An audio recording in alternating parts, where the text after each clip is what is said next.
Dating Pangulong Rodrigo Duterte muling uupong alkalde ng Davao City matapos ang kanyang pagkapanalo sa midterm elections. Samantala, ang kanyang anak na si Sebastian Baste Duterte ay lilipat sa posisyong vice-alkalde matapos magsilbi bilang alkalde. Si Christine Levico magbabalita live. Christine, magandang gabi.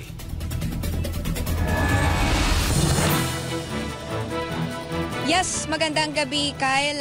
Alas 3 ng hapon ng opisyal na maideklara ng Davao City Board of Canvassers ang pagkapanalo ni dating Pangulong Rodrigo Duterte bilang muling mayor ng Davao City. Samantala, ang anak naman nito na si Sebastian Baste Duterte naman ay mahahalal o nahalal bilang vice-mayor ng lungsod.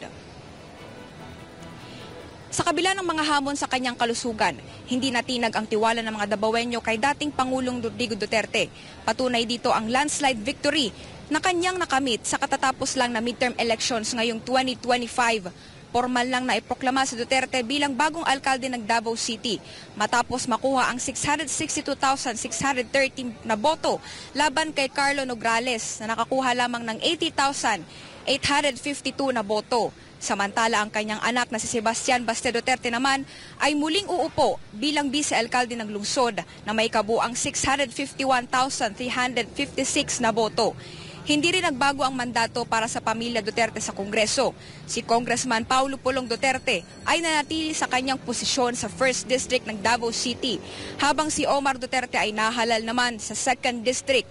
Sa ikatlong distrito, si Isidro Ungab ang nagwagi bilang kinatawan. Tagumpay rin ng anak ni Congressman Pulong na si Rodrigo Duterte II na nanguna sa mga nanalong city councilors sa unang distrito. Ayon sa 3rd District Election Officer na si Attorney Ibrahim, tumaas ang voters turnout ngayong halalan sa Davao City.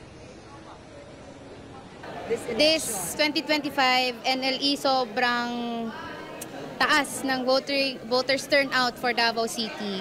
I think almost 800,000 yung bumoto, which is very good kasi at least naniniwala pa din sila sa eleksyon.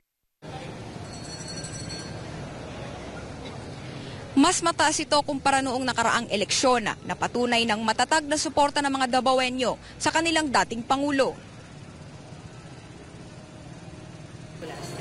Maybe because of their love and yung passion nila yung love nila kay former PRRD. They really went out of their way to vote para lang po ipakita yung suporta at pagmamahal nila kay former President PRRD. And nakita mo nyo naman, grabe, almost 800 po yung lumabas for Davao City para lang botohin po yung ating former President.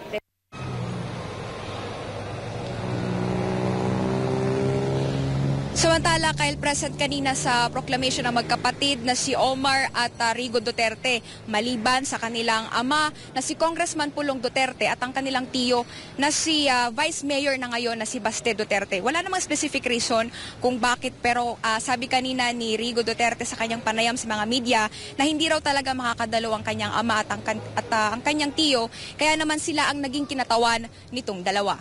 Live mula rito sa Davao City, ito ang inyong citizen correspondent. Para sa Diyos sa Pilipinas, kumahal, balik sa iyo, Kyle. Alright, maraming salamat, Christine Levico.